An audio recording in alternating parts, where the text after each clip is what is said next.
Cataguases, origem e influência.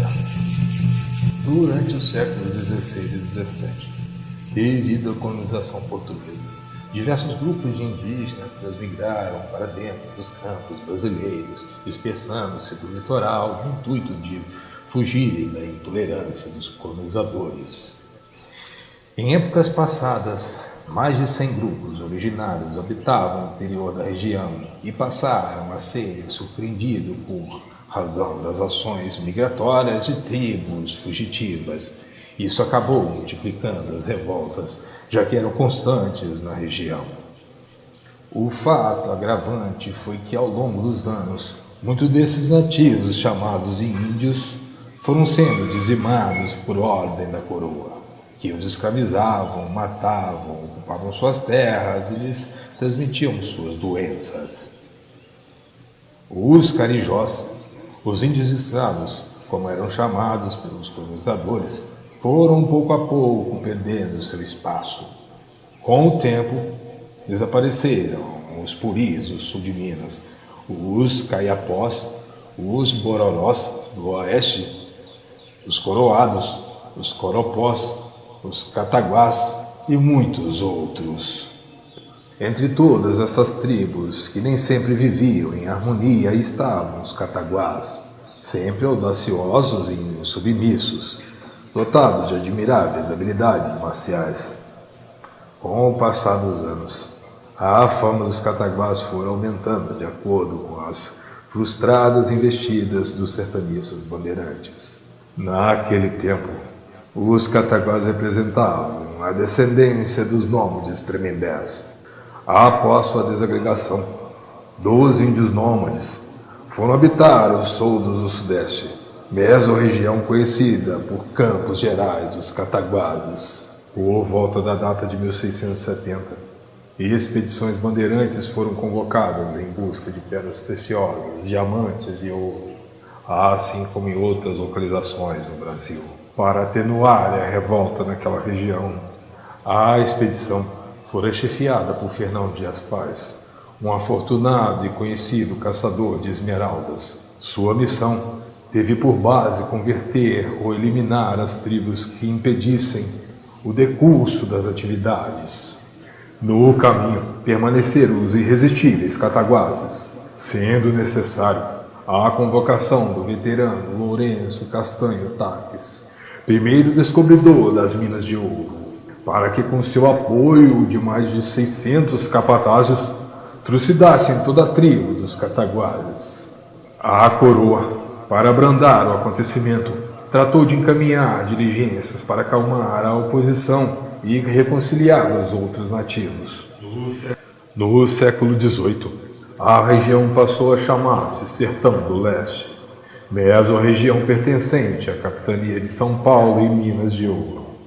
Definição designada pelos paulistas durante o quartel das incursões bandeirantes, às margens do rio Pombe e pelas inexploradas selvas, apontadas como áreas perigosas por serem compostas por índios de várias orientações.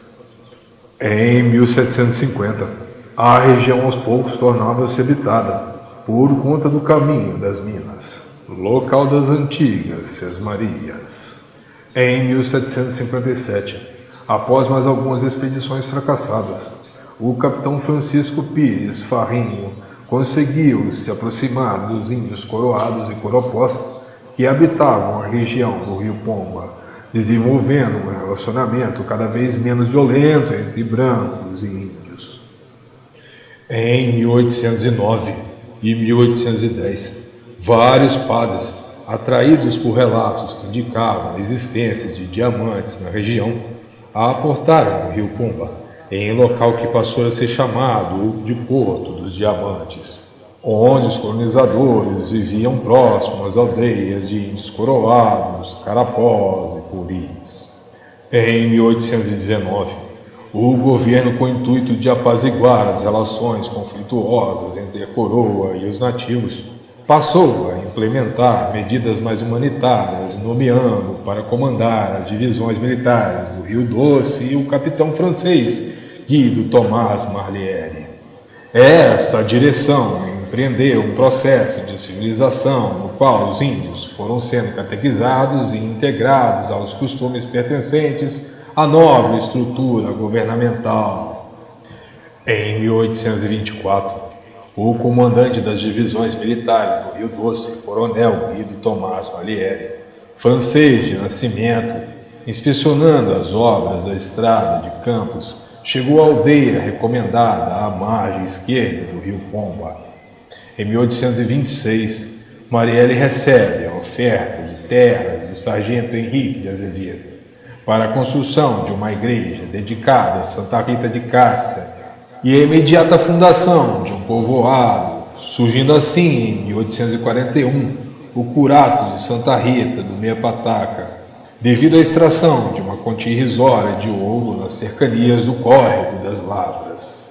Em 1851, pela Lei Provincial nº 534, de 10 de outubro, foi elevado o curato à categoria de freguesia, na qual anexava seus curatos de São Francisco de Assis, do Capivara e Nossa Senhora da Conceição do Laranjal. Em 1871, pela Lei nº 2180, a freguesia do Meia Pataca tornara-se município, porém ainda anexada a Laranjal e empossada.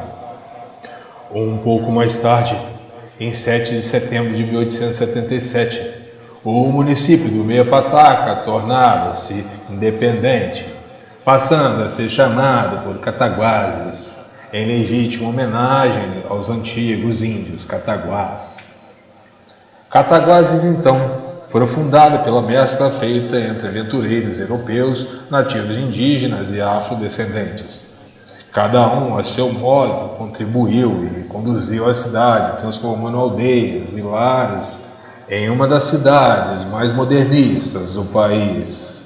Depois da sua inauguração, serviu para o desenvolvimento pecuário, de fluência de minério bauxita, além de ponto para escoamento cafeeiro.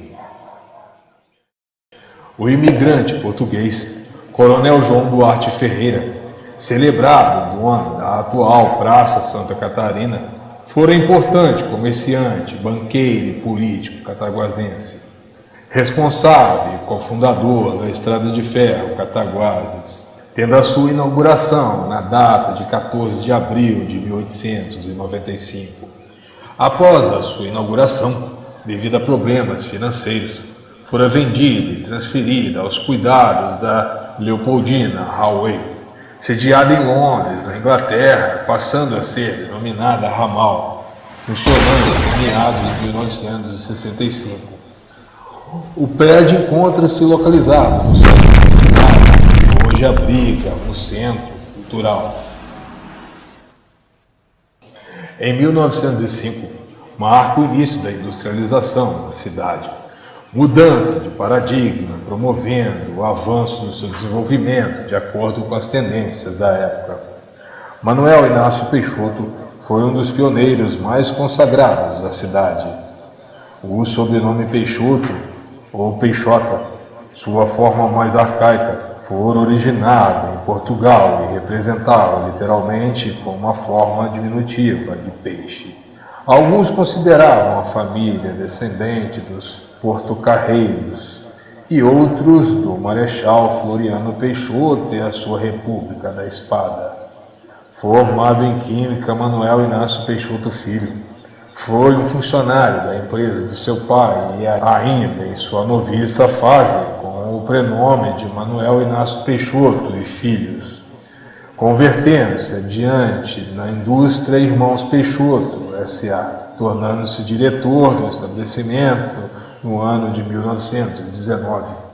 Em 1944, fundou a Companhia Manufatureira de Tecidos e Algodão, da qual se tornou diretor e presidente, além de subdiretor da Companhia Industrial Cataguases. Entre tantas atuações de Peixoto Filho, foi também fundador da Rádio Cataguases, presidente da Companhia Mineira de Papéis, da Indústria Química de Cataguases Limitada, além de político, falecendo no Rio de Janeiro, no dia 13 de março de 1972.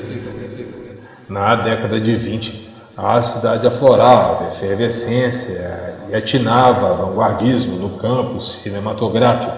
Nascido em Volta Grande, em 1897, mudou-se para Cataguases, ainda em tenra idade. O cineasta, diretor, escritor, eletricista, mecânico, radialista, músico, roteirista, pintor, político, artista plástico e crítico, ativista, entre tantos predicados, Humberto Mauro. A partir dos meados da década de 20, Humberto Mauro começa a produzir filmes até lançar Na Primavera da Vida e Tesouro Perdido, e esse último sendo premiado como o melhor filme brasileiro de 1927. Ao todo, a sua obra conta com mais de 260 filmes, sendo homenageado no Festival de Cannes e considerado um dos cineastas mais importantes do século XX. Cataguases, em 1928, foi cenário do movimento literário e modernista Movimento Verde. Fundado por intelectuais da cidade, entre eles destacavam-se o Ascânio Lopes, Francisco Inácio Peixoto, o Henrique de Rezende, o Rosário Fusco, o Guilherme César, Martins Mendes, o Oswaldo Abrita, o Camilo Soares, entre outros. Tal movimento literário teve continuação e foi representado nas décadas de 60 e 70 pelo grupo Totem. Cataguases, além de ser considerada celebre intelectualidade modernista através de seus notáveis escritores e com o desenrolado modernismo, foi ganhando cada vez mais notoriedade e diversificando sua simpatia pelo movimento modernista, funcionando como uma oficina e galpão para o movimento moderno e arquitetura que marcou o século XX. Entre os que contribuíram com tal movimento estavam Oscar Niemeyer, arquitetura, o Roberto Bulemar, seu paisagismo, Aldari Toledo, arquiteto e pintor, Gilberto Lemos, arquitetura, Carlos Pesci, paisagismo, Jean Zache, escultor, Roberto, arquitetura, Francisco Bologna, paisagismo, Edgar Guimarães, o Vale, arquiteto, Portinari, artista plástico, Amilcar de Castro, escultor, Djanira, pintora, Bruno Giorgi, escultor, Émeric Macier, pintor, Anísio de Medeiros, arquiteto, o Paulo Werneck, artista plástico, e José Pedrosa, escultor, entre outros. Com o desenrolar do tempo, tivemos na cidade, em 1949, o nascimento de uma estrela mineira, vencedora do Festival Internacional da Canção de 1972. Fio Maravilha e Kid Cavaquinho fizeram parte do seu ínclito repertório. Dona de uma voz grave e presença contagiante, Maria Alcina, operária vencedora, fez-se personagem de si mesma numa rutilante fantasia lúdica, transformando sua realidade, ultrapassando minas e distúrbios do caminho. Ainda no caminho da música, no final da década de 90, emergiu na cidade a promissora banda de rock, intitulada Pulgas Vertebradas. Banda de rock com Q, matuto e brejeiro, contaminando positivamente a efervescente Cataguases. Suas músicas anómalas trepassavam os caminhos deixados pelos notáveis Mamonas Assassinas, rumando no sentido próprio em busca de um lugar ao sol. O último suspiro da cidade aconteceu no início do século XXI. No ano 2000, vieram os últimos pupilos da cidade, os gêmeos Flávio e Gustavo, formidáveis modelos contratados para trabalhar no elenco do programa Super Positivo, antigo O Positivo e H. Programa famoso, apresentado por notáveis como Luciano Huck, Otaviano Costa e Sabrina Parlatore. Após esse último respiro, a cidade começou a declinar, definhando culturalmente, até secar toda a sua vertente cultural. Cataguases hoje jaz artisticamente.